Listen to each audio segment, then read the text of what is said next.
Hey guys, it's Mr. Matt again, coming at you from my wife's closet, which is 3 or 4 times bigger than mine. So I'm pretty comfy in here. It's feeling pretty nice, and I'm going to read you another book. This book is called Winnie the Pooh and a Day for Eeyore. Okay, and this also is one of my books. Has my name in the corner to prove it.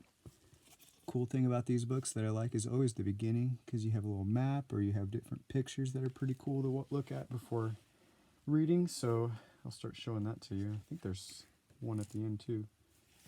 Actually, it's the same one. Just kidding. All right, well, let's get reading then, because I got to get reading, because after I get done reading to you guys, we have a Zoom meeting after that, and we get to see all our friends. All right.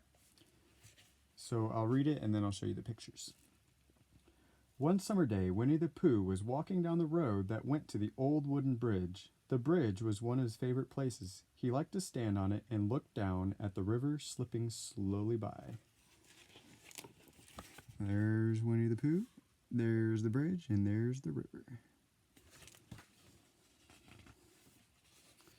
As Pooh walked under the pine tree, something bounced on his head. "My goodness," cried Pooh.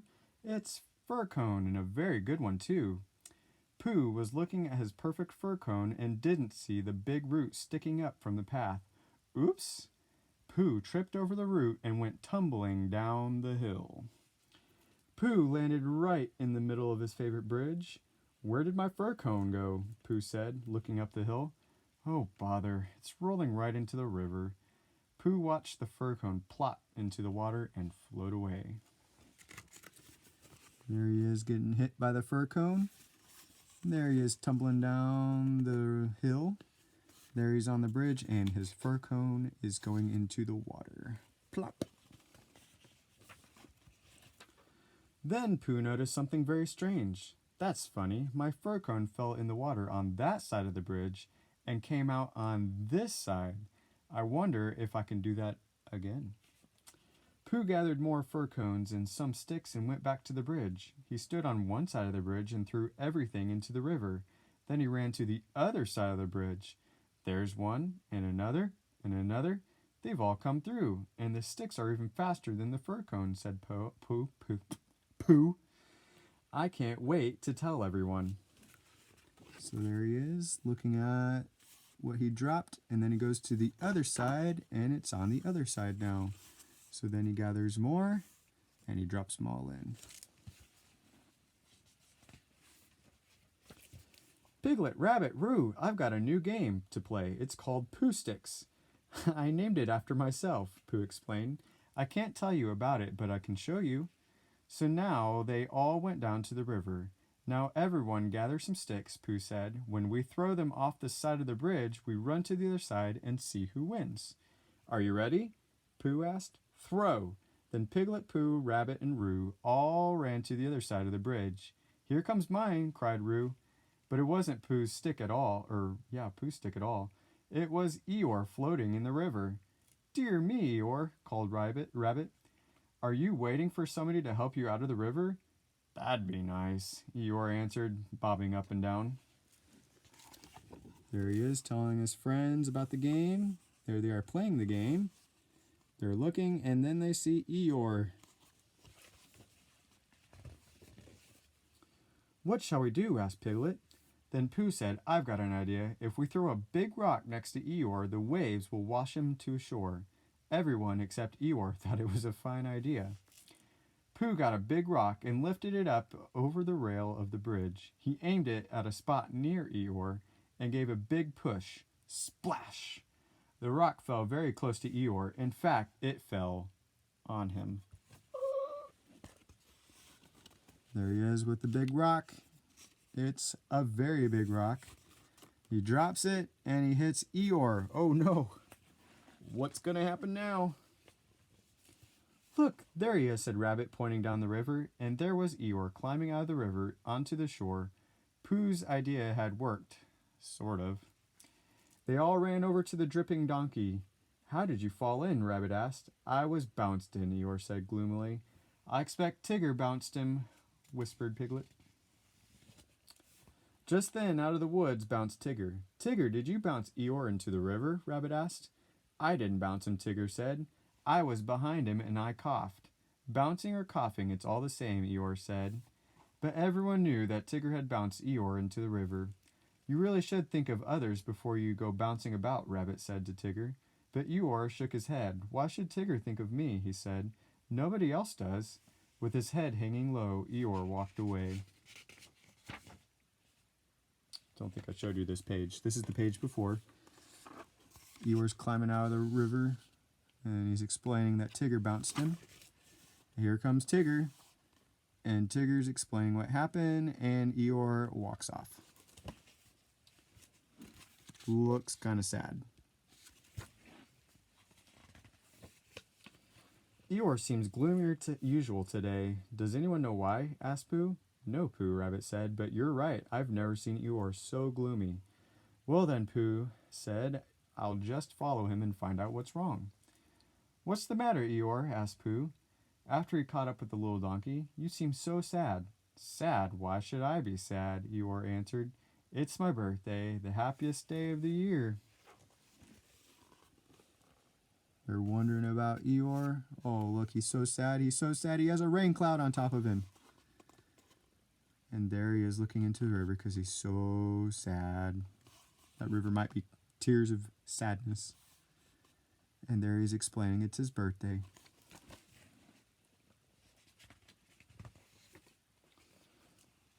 So that was it, thought Pooh. It's Eeyore's birthday and no one remembered. Wait right here, Pooh yelled at Eeyore. Pooh hurried home as fast as he could. On the way, he met Piglet. It's Eeyore's birthday and I'm going to give him a jar of honey, Pooh said. And I shall give him a red balloon, Piglet said, and he ran home to get it.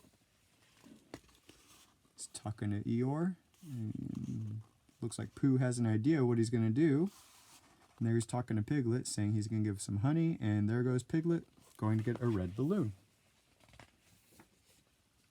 Pooh found a very fine jar of honey in his cupboard. He started back to Eeyore's house. He hadn't gone very far when a funny rumbly feeling began to creep over him. It told him that it was time for a little something. Very soon the honey jar was empty and Pooh's tummy was full. Oh, bother, cried Pooh. I've eaten Eeyore's birthday present. Now all I'll have to give him is an empty pot. Then Pooh had an idea. I shall go find my friend Owl. There he is, getting the pot of honey. But then he gets hungry and he eats it all. So what is he going to give him now? Who knows, but he's going to go see Owl.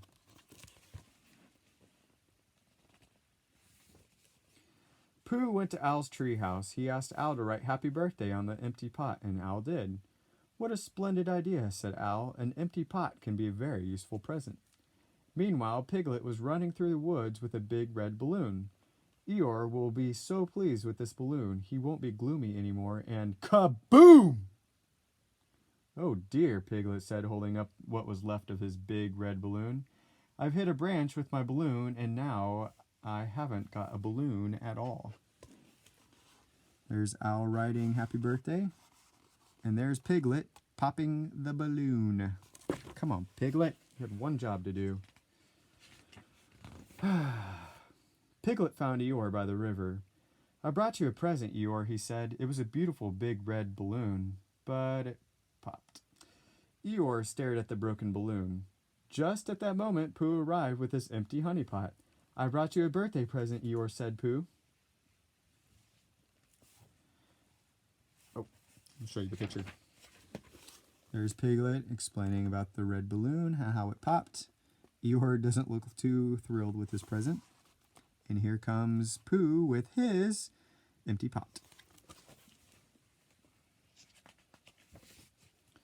It's a very useful pot, Pooh pointed out, and it's got happy birthday written on it. Eeyore examined the empty pot. It's for putting things in, Pooh explained. Eeyore picked up the broken balloon and put it in the pot. Then he took it out and put it in again. Gosh, you didn't have to get me anything, said Eeyore, smiling, but I'm very glad you did. There he is looking at the empty pot. And there he's putting the balloon in and out of the pot. Apparently he's excited that he got something at least. And I'm very glad that I thought of giving you a useful pot to put things in, Pooh said. And I'm very glad I thought of giving you something to put in your useful pot, Piglet added. Now we have another surprise, Eeyore, said Pooh. Come with us. So Eeyore, Pooh, and Piglet set out for the bridge. There he is with the pot. They're all looking happy, and now they're going to the bridge. Wonder why they're going to the bridge. Maybe to play the game? Who knows? Just as they got to the top of the hill, there were shouts of surprise and happy birthday. Eeyore looked down and saw all his friends wearing party hats. Of course, Eeyore's friends didn't include Tigger. Tigger hadn't been invited to the party because he had been thoughtless and bounced Eeyore into the river. But just as they began to eat Eeyore's birthday cake, Tigger bounced in. So there they are, surprising Eeyore. And here comes Tigger. Think they're trying to punish him for bouncing Eeyore into the river. You've got a lot of nerve showing up after what you did to Eeyore, Rabbit said, watching Tigger gobble up a big bite of cake. I think Tigger should leave, Rabbit said sternly. Let him stay, Roo pleaded. What do you think, Christopher Robin? Pooh asked. There's Tigger eating the cake. Rabbit's not too happy. What do you think? Should Tigger stay? Christopher Robin thought for a moment. I think everyone waited for Christopher Robin to answer. I think we all ought to play Pooh Sticks, he said. Pooh Sticks, Tigger said happily. Oh boy, that's what Tiggers do best. There's Christopher Robin. There they are waiting for the answer. And now they're going to go look for things to throw into the river, because that's what Pooh Sticks is. So they gathered on the old wooden bridge and played the game for many happy hours, and Eeyore, who had never played Pooh Sticks before, won more times than anybody else. But poor Tigger didn't win at all. Tiggers don't like Pooh Sticks, he said grumpily. There they are, playing Pooh Sticks. Tigger's not too happy because he keeps losing. He's a sore loser. Congratulations, Eeyore. It's been a delightful party, Owl said, and he flew off toward his treehouse. Then Eeyore noticed Tigger walking away sadly. Tigger, Eeyore called, I'd be happy to tell you my secret to winning Pooh Sticks. You would? Tigger answered, suddenly looking his old cheerful self, and off they went together. There's Owl leaving. There's Tigger sad, but then Eeyore's going to share his little secrets. Pooh and Piglet and Christopher Robin watched them walk away. Tigger's all right, really, Piglet said. Of course he is, Christopher Robin agreed. Pooh thought for a minute. Then he said, everybody's all right, really. That's what I think, but I don't suppose I'm right. But he was. There they are walking together. Looks like they're happy again. And there's Pooh saying a statement about how everyone's all right. And he was right.